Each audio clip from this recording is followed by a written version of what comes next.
Peut-être une autre...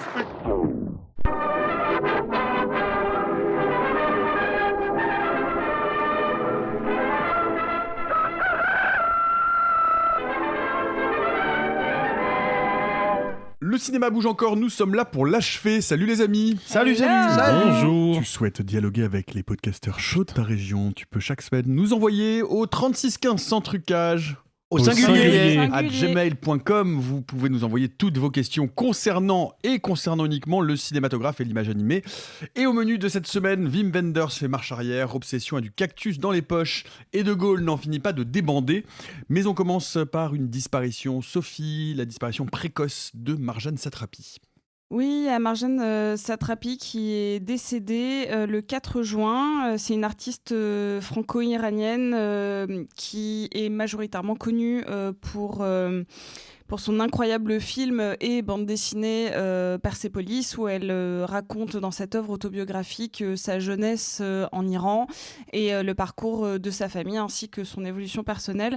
En plus de s'être illustrée dans le milieu de la bande dessinée, c'est quelqu'un qui s'est quand même illustrée en tant que réalisatrice et notamment en explorant des genres assez différents parce que, comme je l'ai dit, son premier film Persepolis, dont on avait déjà fait un épisode Patrimoine, si vous voulez aller le réécouter, elle est passée aussi au film en live action, notamment avec Poulet aux prunes, où elle faisait encore un petit peu d'animation, mais elle est allée aussi vers le genre avec The Voices, qui est un film pour lequel j'ai beaucoup d'affection. Et elle avait sorti son dernier film en 2024, Paradis Paris, où elle fait une vraie déclaration d'amour à sa ville de cœur et sa ville d'adoption, qui est Paris. Moi, c'est une disparition qui m'a profondément attristée. On sait que depuis le décès de son mari, il y a 1 an, elle a eu de grande tristesse, en tout cas c'est comme ça que cela a été relayé dans la presse. Moi j'ai surtout envie de souligner, de rappeler à quel point elle a marqué le cinéma d'animation, le monde de la bande dessinée, et c'était une femme que j'ai eu la chance de rencontrer, donc je voudrais vous raconter, c'est pas tous les jours qu'on a une petite anecdote personnelle. J'avais travaillé sur un de ses films qui n'était pas le plus réussi en tant qu'attachée de presse, qui était Radioactive, un biopic sur Marie Curie avec Rosamund Pike, et c'était une femme extrêmement impressionnante qui aspirait littéralement toute l'aura d'une pièce tellement elle dégageait quelque chose de fort, et j'étais allée la voir à la fin de journée un peu tremblante d'admiration devant cette grande dame, et je voulais lui signifier tout mon amour pour un de ses films, et en fait j'ai vu dans son regard quand j'ai dit oui bonjour, je voudrais juste en fait vous dire à quel point j'aime, et j'ai senti un roulement dans ses yeux en mode purée, encore une qui va me parler de Persepolis, j'ai pas fait que ça dans ma life, c'est mon énième film. Là j'ai regardé, j'aime beaucoup The Voices, c'est un film que je trouve extrêmement réussi, et je voulais juste vous remercier d'avoir tenté d'explorer plein de choses dans votre cinématographie, et elle m'a fait un câlin, et c'est vrai, littéralement l'un des câlins que j'ai envie de garder dans ma vie, donc c'est un départ qui m'a beaucoup attristée. Ouais, je voulais aussi dire un mot sur The Voices, et on réduit beaucoup et un peu trop rapidement Marjane Satrapi à sa carrière d'illustratrice, quand même. Persepolis est un véritable chef-d'œuvre. Je tiens aussi à dire qu'effectivement, la famille a communiqué sur le fait qu'elle était morte de tristesse suite à 1 an après le décès de son mari. On le sait, hein, elle en parle dans plusieurs archives. Marjane Satrapi souffrait de dépression sévère. Et je crois que c'est aussi important de dire que la dépression tue. Et plutôt que de le cacher derrière une formule un peu de politesse, la dépression, c'est une maladie qui se soigne, mais qui peut avoir des conséquences dramatiques.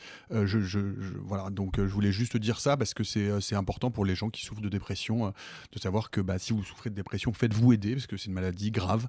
Et si vous pouvez en parler, aller voir quelqu'un. Il y a des professionnels, c'est une maladie, donc c'est une maladie qui peut soigner aussi, et qui ne doit pas forcément terminer de manière fatidique. Donc voilà, bref, je voulais juste dire un mot là-dessus parce que je pense que c'est aussi important de le noter. Let's all go to the lobby. Let's all go to the lobby to get ourselves a treat. Wim Wenders retire un de ses vieux films de la circulation, Arthur. Oui, alors c'est une histoire qui vient trouver ce que beaucoup pensaient être une résolution, mais en fait toujours pas. Il y a un film de Wim Wenders qui s'appelle Faux Mouvement, qu'il a tourné dans 1975, dans lequel joue Natasha Kinski, fille du Kinski dont vous en parlez il n'y a pas très longtemps dans Fitzcarraldo. Klaus de son prénom. Le problème c'est quoi ? Le problème c'est que Kinski, fille, depuis 15 ans, demande à Wim Wenders STP vieux, est-ce que tu pourrais retirer la scène de moi où je suis à poil dans ton film? Je n'ai que 13 ans, ça me met un peu mal à l'aise. En l'occurrence, elle parle d'une scène où elle est en culotte, seins nus, sur les genoux de l'acteur Rudiger Vogler, qui est donc un acteur adulte, qui la gifle et puis ensuite qui a son visage. J'ai pas vu le film, je tiens à le préciser par ailleurs, donc je ne sais pas dans quoi ça s'inscrit. Non, mais le résumé est vachement sympa en tout cas. Je vais le louer Je vous ce le donne- week-end. Je vous le donne tel quel. C'est l'adaptation d'un roman Quel de enfer. Peter Handke. Il se trouve que la scène est visiblement pas présente dans le roman. Le fait est que le film le film la met en scène comme ça. Ça fait 15 ans que Kinski demande à ce qu'il retire la scène du film. Wim Wenders, lui, a décidé qu'il ne le ferait pas puisque ça revenait, selon lui, à ouvrir une boîte de Pandore aux conséquences imprévisibles pour l'histoire de l'art, et il trouve surtout que la scène est indispensable. Suite aux pressions récentes, parce que là, pour la faire courte, il vient de recevoir un Lola d'or, ce qui est l'équivalent d'un César d'honneur, mais en Allemagne. Et donc, Kinski a repris la parole à ce sujet en disant: je l'aime beaucoup, Wim Wenders, ça a été quelqu'un d'important. J'ai juste ce souvenir pas très agréable enfoui au fond de moi. J'ai quand même 13 ans, je suis nu, ça me met mal à l'aise. Il me répond pas, c'est bizarre. Et donc Wim Wenders a annoncé, plutôt que de supprimer la séquence du film, de retirer intégralement le film de sa disponibilité en ligne. C'est-à-dire qu'avant, on pouvait regarder le film sur des plateformes de VOD. Le film est juste plus du tout disponible. Ça a provoqué beaucoup d'émoi, notamment en Allemagne, où il y a la présidente de Pro Quote Film, qui est une association qui œuvre en faveur de la parité entre les sexes et la diversité dans le secteur du cinéma et de la télévision allemande, je cite, qui a dit que c'était un petit peu étrange de sa part de dire que il aimait autant Natasha, parce que il n'essaie pas d'entrer en contact avec elle, et du coup il semble montrer assez peu d'empathie. Il doit couper la scène, et là je prends les propos, je trouve ça assez fort. Ce n'est pas de l'art.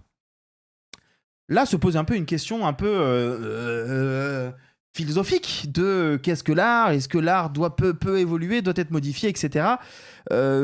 Moi, ce que je peux vous dire, en tout cas, parce que bon, le film a été fait il y a 50 ans, certes, mais il y a 50 ans, la pédophilie existait déjà, mais là n'est pas le sujet. Je trouve que la réponse de Wim Wenders de retirer le film au lieu de retirer la scène est un petit peu facile. C'est un petit peu un geste de bon, vous en voulez pas, bah, je vous retire tout. Je dis pas qu'il fallait qu'il retire la scène, je n'en sais rien, je sais pas comment me positionner par rapport à ça.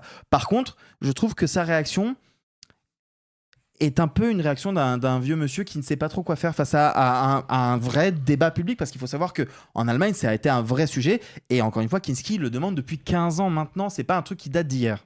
Cette réaction me rappelle juste un petit peu ce qui s'est passé avec la Cinémathèque, où on demande d'ouvrir un débat, ou en tout cas de repositionner, et la réponse est bon, bah, on passera pas le film. En fait, il y a quelque chose où il faut à un moment pouvoir communiquer, trouver des solutions qui correspondent un petit peu à tout le monde, avoir une vraie discussion. En effet, il n'y a pas le bien, le mal, il y a une œuvre qui s'inscrit dans une filmographie. Il faut juste réfléchir aussi aux droits de cette de cette femme sur son corps d'enfant mis à l'écran.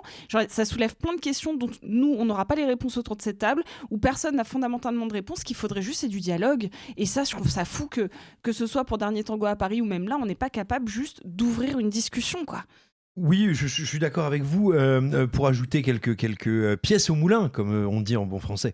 Précisons que ça s'inscrit dans un contexte plus global, c'est-à-dire que Natasha Kinski ainsi que sa sœur Paola ont révélé avoir été victimes d'un climat incestueux et d'actes incestueux au sein de leur famille, donc perpétrés par leur père Klaus Kinski.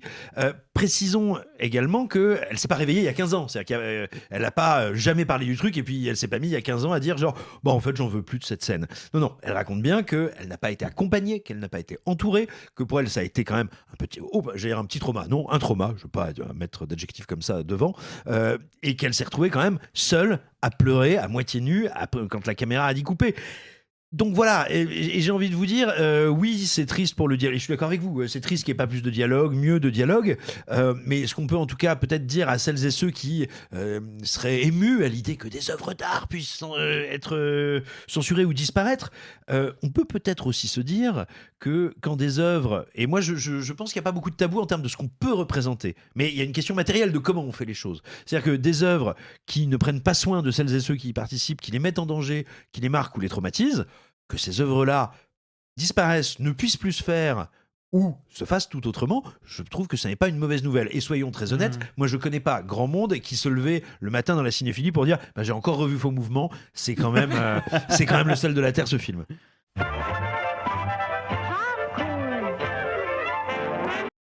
On va faire un point avec toi, Alexis, sur l'affaire De Gaulle. Oui, l'affaire De Gaulle. Non, mais en vrai, je commence sur une note un petit peu légère, mais c'est pas du tout léger ce qui s'est passé autour de la promotion de la bataille de Gaulle, l'âge de fer, donc premier volet du diptyque que Antonin Baudry consacre au général De Gaulle et que nous avons tous et toutes adoré dans cette émission, bien sûr. Il s'est passé un événement qui a suscité énormément de bruit dans le milieu du journalisme culturel. La journaliste de France 24, Nina Masson, qui donc travaille pour le service culture de France 24, a eu l'opportunité de s'entretenir dans ce qu'on appelle un junket presse, c'est-à-dire en gros une journée où les talents sont présents à un lieu donné et les journalistes passent les uns à la suite des autres pour poser des questions. En général, c'est des créneaux accordés aux journalistes qui sont relativement courts, voire très court. Et donc Nina Masson a pu s'entretenir avec quelques membres du casting, dont Neil Schneider.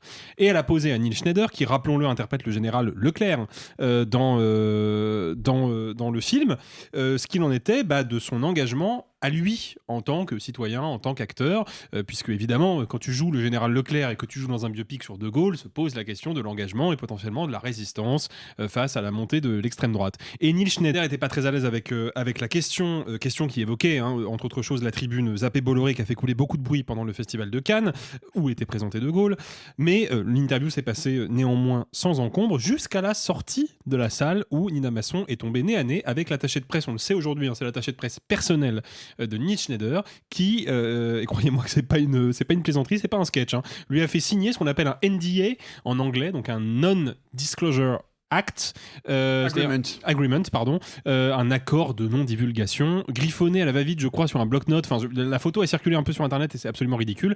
Il n'empêche qu'elle a contrainte Nina Masson à signer ce papier en lui disant par la force des choses, en sous-texte, si vous ne signez pas ce papier, vous allez avoir des problèmes juridiques.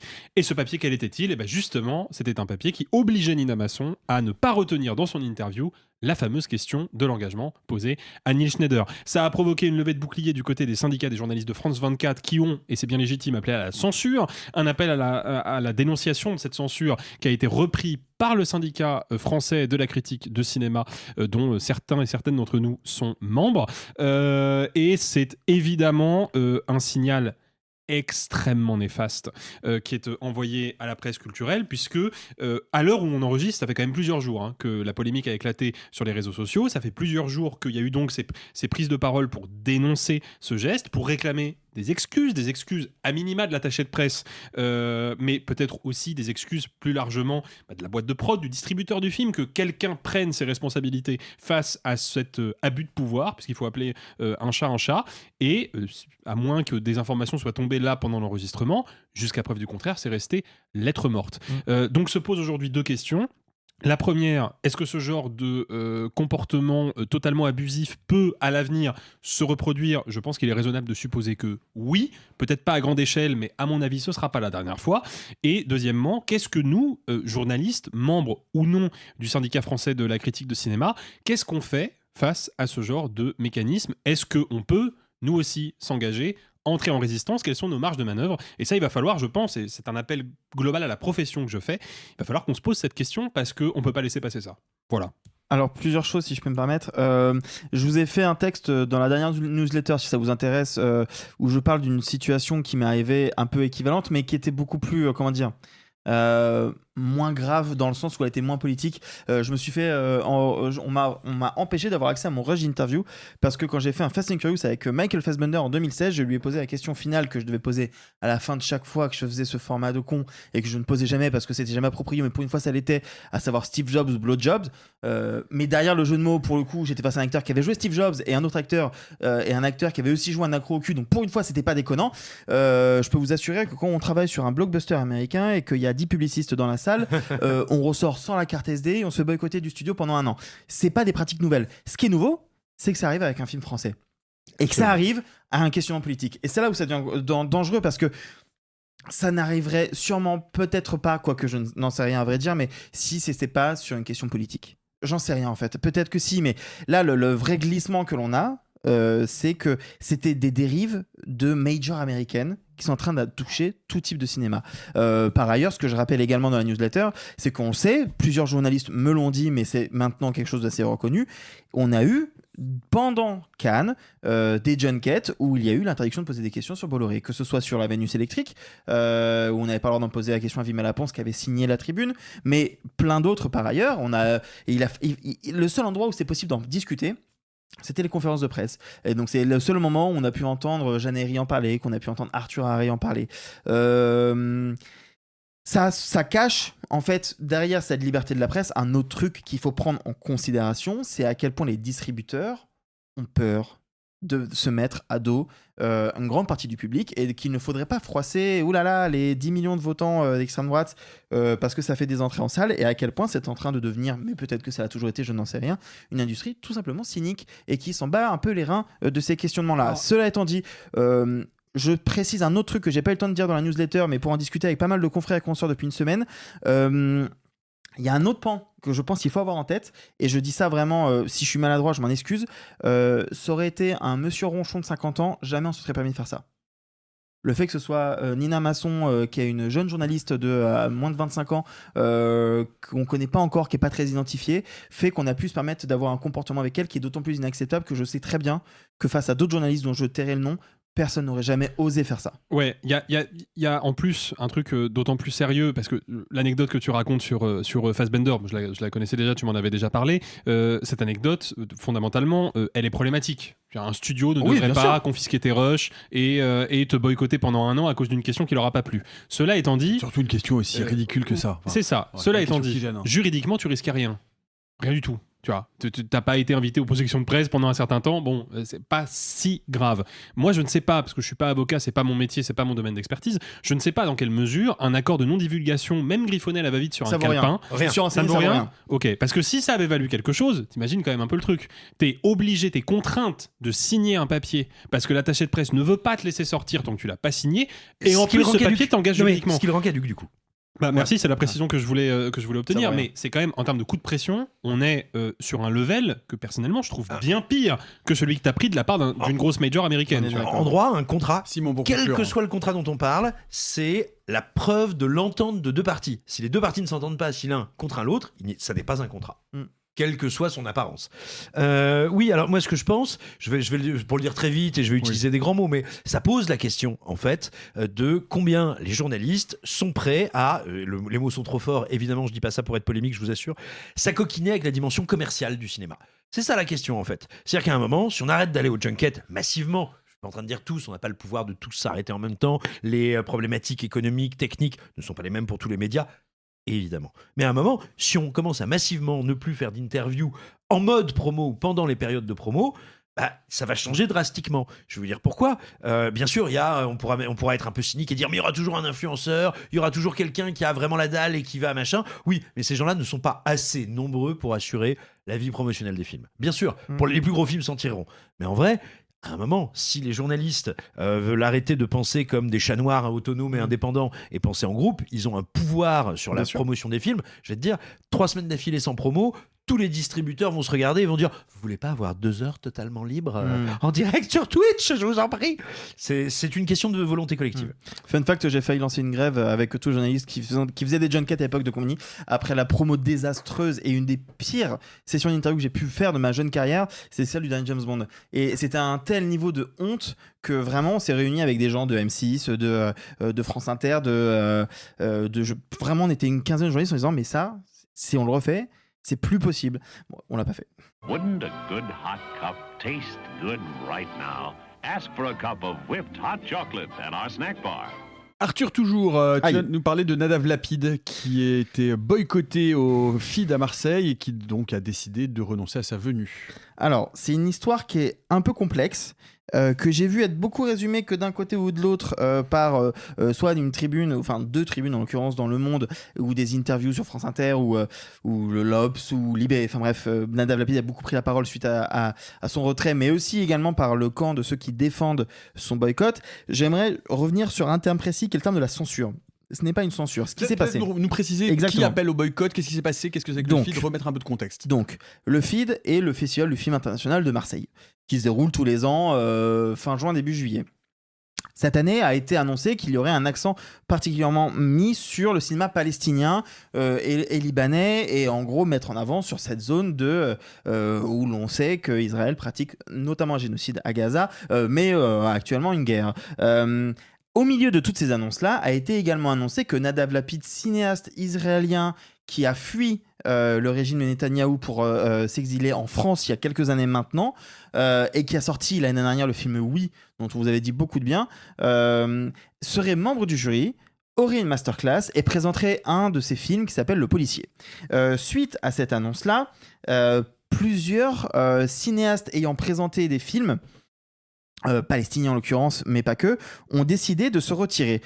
Pourquoi ? Pas parce que, contrairement à ce que dit la Tribune, Nadav Lapid est israélien, pas parce que il y aurait une forme d'antisémitisme ou autre, mais parce qu'il y a un rejet de ce qu'est la figure du soft power israélien. Donc j'essaie d'expliquer un petit peu.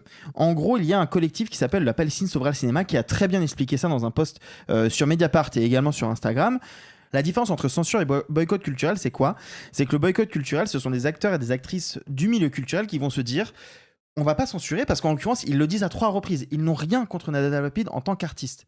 Et c'est pas le sujet. C'est pas quelqu'un qui va dire je ne veux pas d'un Roman Polanski par exemple, et là du coup on veut vraiment une censure. Non, c'est un rejet de ce de ce que son art représente. Pourquoi ? Parce que si on prend Oui par exemple, Oui a été financé par le Israeli Film Fund, qui est l'équivalent du CNC en Israël et qui est donc financé par l'État. Quand bien même c'est un film qui a été parasité par le gouvernement Netanyahou, qu'il a été mis en difficulté par le ministre de la Culture de Netanyahou, où il n'a pas pu diffuser son film en Israël.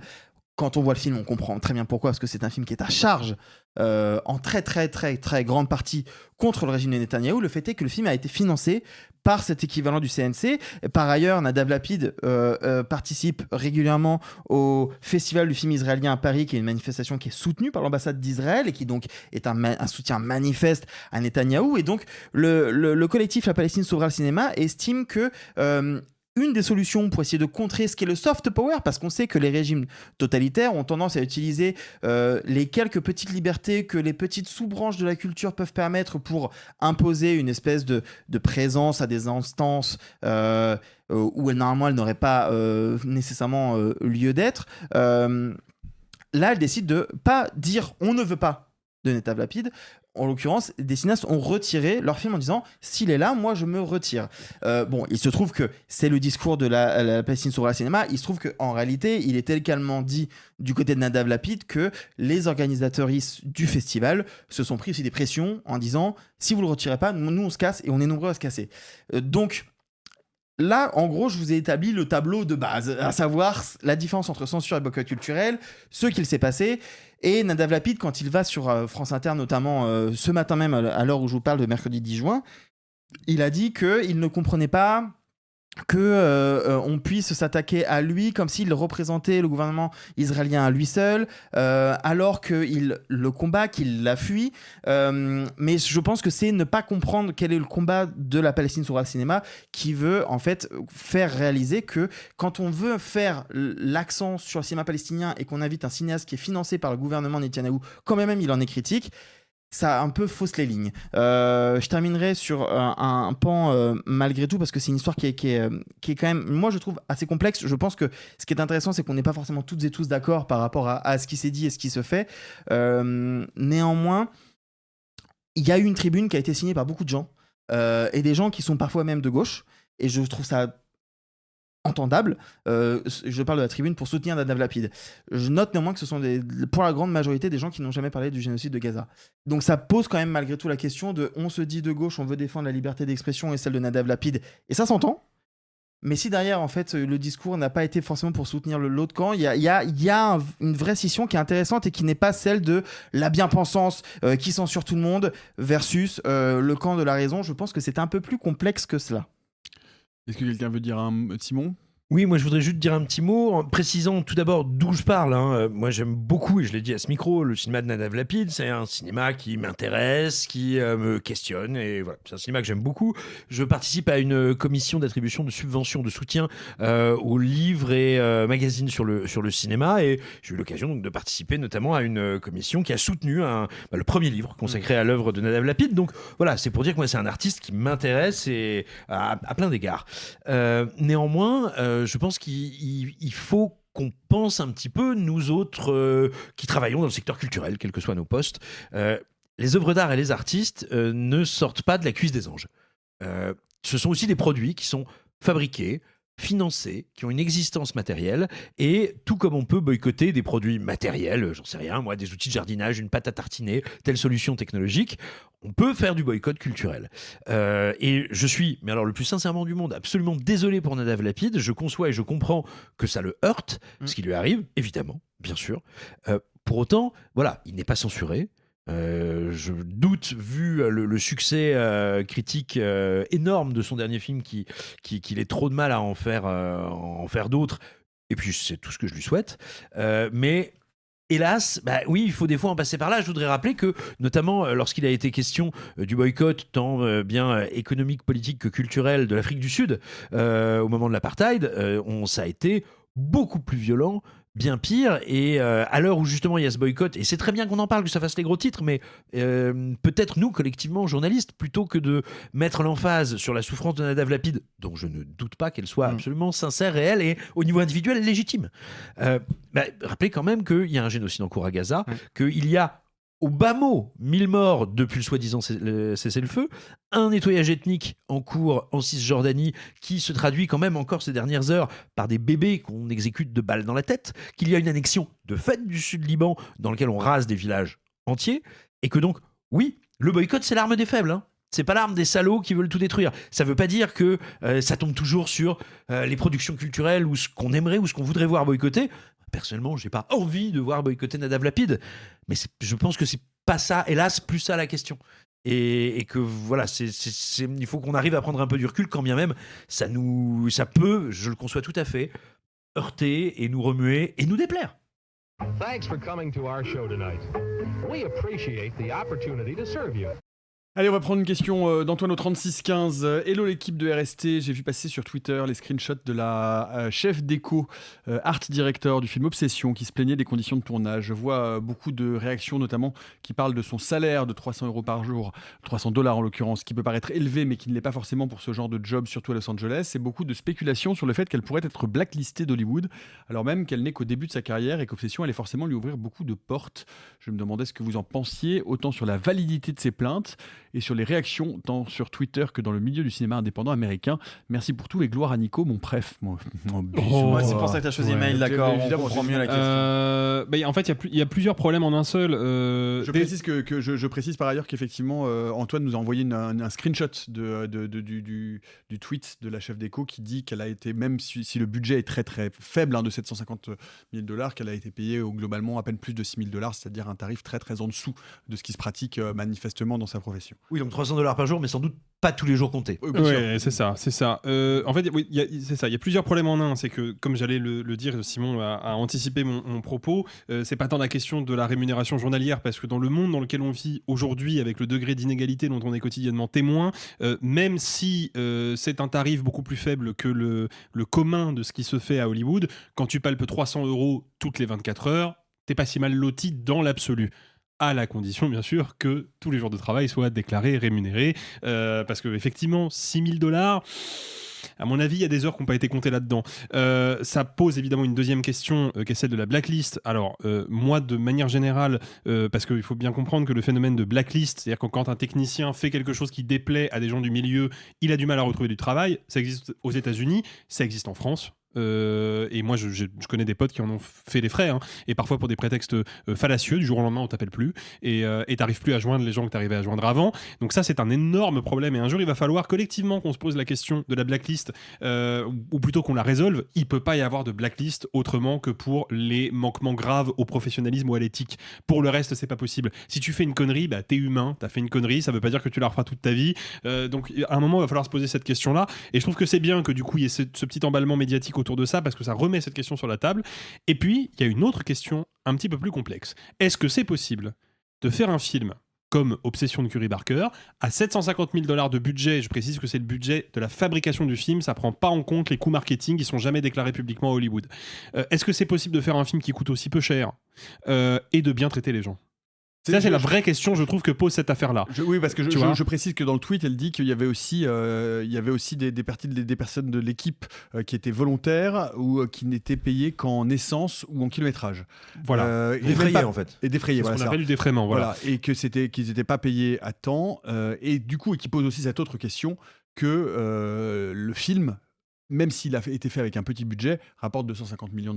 Alors, Oui, et la question, c'est du Voilà. coup, est-ce que les gens qui ont travaillé sur ce film ont un intéressement sur les recettes ou sur les bénéfices du film ? Si c'est pas le cas, ça veut dire que du coup, on est face à un film qui a été tourné, comme on dit vulgairement, à l'économie, mais du coup, peut-être tellement à l'économie que les gens ont été mal payés et que le cadre de travail n'a peut-être pas été aussi bon qu'il l'aurait dû, pour au final permettre au gars qui est quand même le chef d'équipe, donc j'imagine le mieux loti sur le plateau, à savoir Curry Barker, de se mettre potentiellement des dizaines de millions de dollars au bas mot dans les poches. Alors, je vais revenir tout de suite là-dessus. Ce n'est pas Curry Barker qui détermine le salaire des techniciens. Hein. Je veux pas le défendre outre mesure parce que je ne sais pas comment ça s'est passé sur le tournage. On n'a pas eu d'écho là-dessus particulièrement.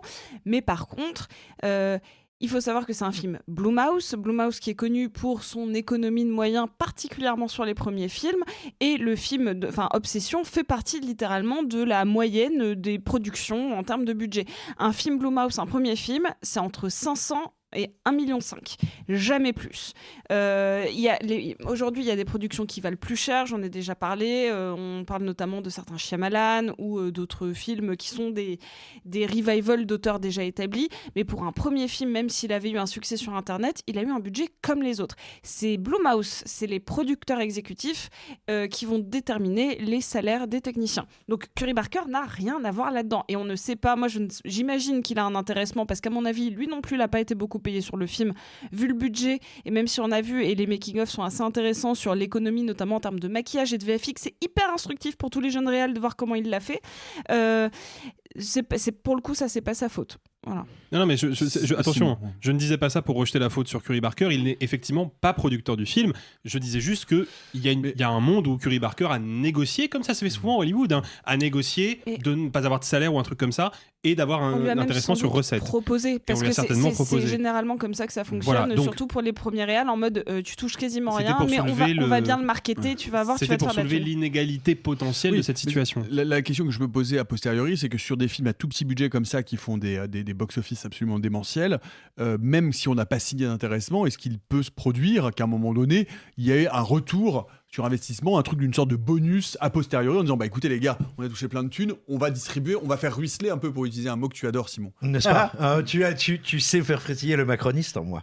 Alors, tout est possible contractuellement. Deux, trois petites bricoles. Je sais qu'au début, les premières productions Blumhouse, les premières à avoir du succès, notamment comme The Purge en français. American Nightmare. Merci, American Nightmare. C'est notamment Ethan Hawke qui s'en était pas mal expliqué de manière. C'est des interviews assez intéressantes, très concrètes. En interview, il avait expliqué un peu un système contraire à ce qui semblerait se dessiner sur Obsession, à savoir les techniciens étaient payés et les comédiens comme Ethan Hawke, eux, étaient alors non pas en participation mais en intéressement. C'est pas la même chose. Un salaire en participation, c'est un truc qui se fait assez souvent en France. En gros, il est prévu dans ton contrat que ton salaire soit le minimum syndical, un peu au-dessus, beaucoup au-dessus, etc. Mais on n'a pas le budget, donc ce qu'on dit, c'est que quand l'argent va rentrer dans les caisses, quand le film va sortir, le premier poste qui va être payé, c'est le tien. C'est les techniciens qui sont donc en participation. C'est pas un pourcentage des recettes. C'est, tu aurais dû gagner en salaire, je dis un chiffre totalement au pif, tu aurais dû gagner 30 000 euros en salaire, les 30 000 premiers euros gagnés par le film te reviennent. C'est-à-dire que tu es en gros payé, on va dire, avec une différence dans le temps. Mais ça n'est pas un pourcentage des recettes. Une fois que tu as eu ton salaire, c'est fini. En revanche, l'intéressement, c'est, tu as 0,5, 1%, que sais-je, des recettes. Voilà, c'est les deux systèmes, c'est pas pareil. Je sais qu'en France, c'est pour ça que beaucoup de petits films parviennent à se faire. Il y a beaucoup de films qui se font avec des salaires en participation. Et attention, si le film gagne pas d'argent, le salaire en participation, vous pouvez le plier dans un tout petit morceau de papier, le mettre dans votre fondement et prier pour qu'il revienne. Non, mais c'est ça qu'il faut dire aussi, quand vous vous imaginez, quand on dit regardez ces gens de la culture qui gagnent plein de pognon. Non, il y en a qui travaillent pro bono, qui connaissent le risque, mais il n'y a pas le choix. Mais oui, tout est possible contractuellement.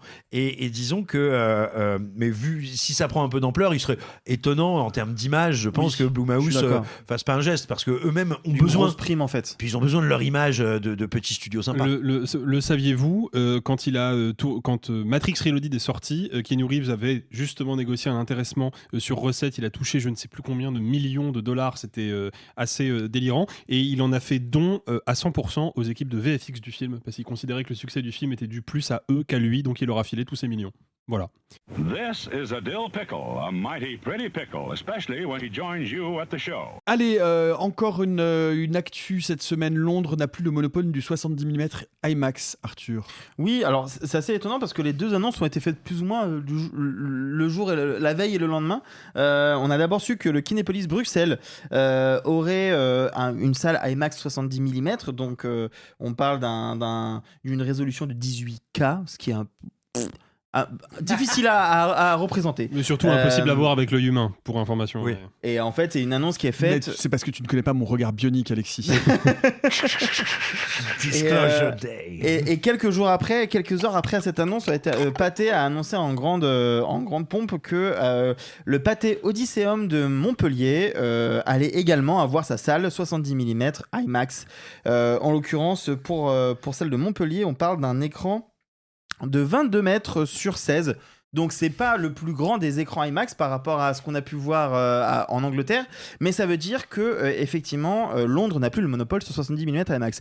C'est des petites coquineries de cinéphiles. Néanmoins, moi, il y a un truc que je trouve cool, c'est que c'est pas à Paris. Ça retire le monopole de l'attrait touristique et de la culture qu'on accorde généralement à la capitale. Et ben non, si on veut voir le seul écran en France qui peut diffuser du 70 mm IMAX, et en l'occurrence les deux annonces, si elles tombent maintenant, c'est pas pour rien, c'est parce qu'on sait très bien que l'Odyssée de Christopher Nolan qui sort le 15 juillet va d'être diffusé dans ces cinémas-là, dans la copie telle que Nolan l'a prévu, puisque le film a été tourné intégralement en IMAX. Je trouve ça chouette de se dire que pour une fois, si nous autres cinéphiles, on a envie de voir cette fameuse grande copie-là dans la forme telle que Nolan l'avait imaginée, on va passer un week-end à Montpellier. Faut qu'on prenne le train. Non mais c'est vrai, ça peut paraître anodin, mais je trouve ça cool en fait. Parce qu'à Paris, on est censé avoir 2 écrans IMAX, si je ne m'abuse, Quai d'Ivry et le Pathé La Villette. Ouais, sont pas des vrais IMAX. Non. Ce sont pas des vrais IMAX. C'est déjà pas mal en vrai. Non mais bien sûr. Et sachez qu'à Toulon, ça s'en rapproche. Voilà. Oui. Mais du coup, voilà, pour dire, moi je trouve que derrière cette nouvelle qui peut paraître un peu anodine, il y a deux choses. Ça veut dire qu'un, il y a un attrait à investir parce que ça coûte cher. Et donc ça veut dire qu'il capte que le public est chaud à se mobiliser pour ça. Et encore une fois, que Paris n'est pas que la capitale et qu'il n'y a pas qu'à Paris qu'on trouve des grands cinémas. Et donc ça, je trouve que c'est une bonne nouvelle. Allez, pour terminer, est-ce un bonheur, est-ce une malédiction, est-ce les deux ? Les deux, peut-être. Personne ne le sait, mais nous avons reçu un nouveau mail de JPP. JPP pour celles et ceux mais qui donc n'ont pas la vraie adresse de JPP, c'est Jean-Patrick Patoche. Il avait attendu que je revienne. Je pense que c'est exactement pour ça. Jean-Patrick Patoche, l'adresse, oui c'est ça, c'est Doubidou avec un T. C'est le vrai, l'unique JPP. Je vous lis ce mail. Cher réalisé sans trucage, tout attaché comme d'habitude. Pourquoi dites-vous que je vous manque ? Je ne comprends pas bien. Moi, je m'exaspère. Vous êtes la 3e personne qui m'aime après ma doubidette et ma boîte à meux qui fait je t'aime. Pour vous remercier, je veux bien vous donner un coup de main sur la réalisation de votre film. Je pourrais très bien faire les dialogues. Voici d'ailleurs une version très bêta. Alors je vais pas vous la lire parce que c'est un peu long. En gros, c'est un dialogue entre 2 frères scientifiques qui mangent un sandwich triangle sur une aire d'autoroute. Il y en a un qui le vomit beaucoup avant de sauver le monde. C'est assez long, c'est assez confus. Très bien. Donc, alors déjà, si ça va pas, JPP, il faut consulter déjà. Faut pas rester seul. Sinon, ou appeler SOS Amitié ou avoir quelqu'un à qui parler. Peut-être votre doubidette. Mais alors là, c'est là. L'affaire ne s'arrête pas là. Non. Parce que nous sommes en train de devenir témoins de lutte fratricide d'une famille complexe. Nous avons reçu un autre mail, signé Chantal cette fois, et je me sens obligé de vous le lire. Putain. Attention. Chantal Doubidou Millefeuille, retraité de la Poste, Courvoison-sur-Loup. Bonjour à toute l'équipe de Réalisé sans trucage que j'écoute tous les mardis sauf quand j'ai gymnastique douce, mais que je réécoute le jeudi matin après mon cours de full body contact MMA No Limit Ultra. Je vous écris pour m'insurger, je m'insurge rarement, mais là je m'insurge. Jean-Patrick Patoche, votre JPP comme vous dites, dans la famille on l'appelle le grand parleur et parfois celui qui reprend la parole quand on pensait qu'il avait fini, a appelé sa femme une doubidette. Une doubidette en majuscule. En direct sans s'excuser. Or je dois vous dire, et j'ai fait mes recherches sur Généanet 3 soirs de suite. Le mardi, je n'ai pas pu parce que c'était la finale de Slam et que j'avais promis à ma voisine Micheline qu'on irait ensemble. Ce mot vient d'un ancêtre, un ancêtre honteux. Un certain Enguerrand Foulque du Doubidou Pestilent, seigneur de Basse-Courvoisade au XIVe siècle, surnommé dans les archives paroissiales le prolifique et pas pour ses récoltes. Ah, très bien. On s'approche. Cet individu, je ne dirais pas personnage car il ne mérite pas ce mot, entretenait ce que les historiens locaux appellent un haremou bidou. Terme qu'on traduit librement par appartement des dames numérotées, dans lequel ses épouses, concubines et amies de passage étaient consignées sous les appellations Doubidette première, Doubidette seconde, jusqu'à Doubidette 9e, dont on perd la trace en 1348, ce qui, je tiens à le préciser, n'est pas forcément de la faute de la peste. Enguerrand Foulque du Doubidou Pestilent est mort d'une indigestion de lamproie en 1361 sans avoir remboursé son ceinturier. Il a laissé pour seul héritage culturel une gravure sur bois le représentant en train de se gratter et une chanson paillarde en vieux français dont je ne vous donnerai pas les paroles car vous les connaissez probablement déjà. C'est pas dit ça. Donc quand JPP appelle sa femme une doubidette, il se réfère consciemment ou non, et j'espère pour lui que c'est non, à cet ancêtre graisseux et misogyne qui numérotait les femmes comme on numérote des vestiaires de piscine municipale. Je trouve ça choquant, Micheline aussi trouve ça choquant, et pourtant Micheline n'est pas souvent choquée, elle a regardé Camping Paradis jusqu'à la saison 11. Bon, je voulais aussi vous demander, et c'est peut-être plus important encore, est-ce que Réaliser sans trucage va enfin consacrer un épisode à la série Maggie, disponible sur le site de l'INA depuis novembre dernier, ou est-ce que comme d'habitude vous allez nous parler de films que personne n'a vus et ignorer les vraies œuvres qui ont construit ce pays. Maggie, c'est 9 saisons de vérité humaine, Maggie mérite mieux que ça, je compte sur vous. Chantal Doubidou merveilleux. PS, je joins une photo du panneau d'entrée de Courvoison. C'est réel. PS2, j'ai également joint la photo de Micheline pour que vous puissiez constater par vous-même qu'elle n'est effectivement pas souvent choquée. Tu t'es trahi, Nico. Quoi ? C'est toi, Chantal. Mais non, c'est un vrai mail. Non, c'est totalement non. Alors, tu t'es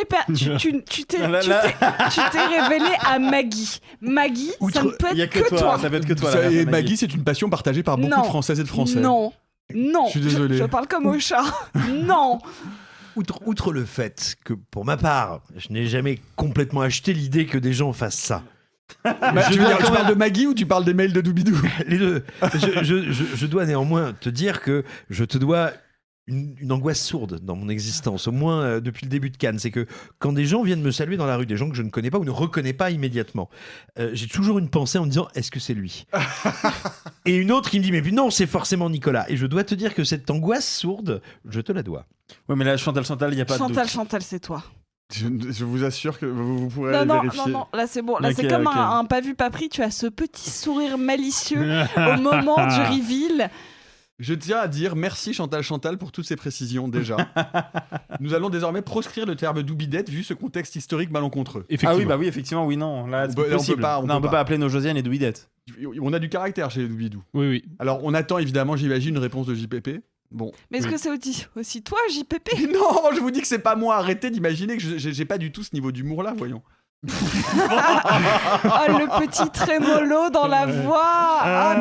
Non, mais JPP, vous savez que c'est pas moi. Chantal, je oui, ne on sais pas. Sait. Allez les amis, demain on diffuse l'épisode spécial enregistré en public la semaine dernière pour la dernière séance d'Hurlequin de la saison. On parlera des travers de la paysannerie écossaise. Bye les amis et gloire aux satins.